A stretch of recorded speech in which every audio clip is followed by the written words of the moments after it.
Villain support, this is John. I got dosed with radiation at work, and I think I'm developing superpowers. Okay, yeah. So are you looking to become a villain then?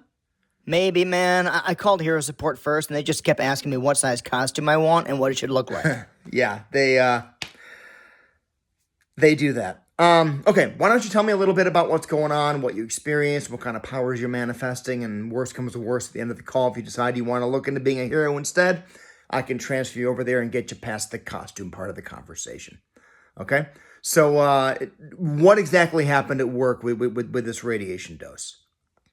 I work at a nuclear power plant. Long story short, I got stuck in the nuclear waste room for like Okay. 3 days. Okay, and that is not an atypical like manifestation of powers like origin story. So it wouldn't surprise me at all. What kind of abilities are you manifesting? I mean, like, so far, man, my skin's kind of melty, and I think I made one of my fingers fall off. Okay, but like right, so like kind of like a melty texture to the skin. That's not uncommon, and I can understand why you might think you might be a villain as a result of that. But like, what kind of actual powers do you have? Like, are you projecting energy beams or concussive force? Or like, are you able to you have X-ray vision? Can you turn invisible? Are you able to fly? Are you able to like fire pieces of your skin out as projectiles and then regenerate it? Or Maybe the skin thing, man, but like it doesn't fire, it just kind of falls off and it doesn't regenerate. so the pieces that have fallen off, they're not growing back?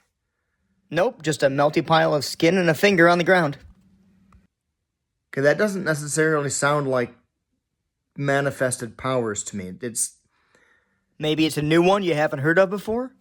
It sounds like you might just have a really bad case of radiation poisoning. I think what you need to do is go to the hospital. Now, if you get there and they tell you that you're fine and that you are just manifesting powers, then call me back and we can definitely finish this conversation. But I think you need to make sure that you're going to survive before. Oh my god, so like, should I drive myself? I would call an ambulance. Okay.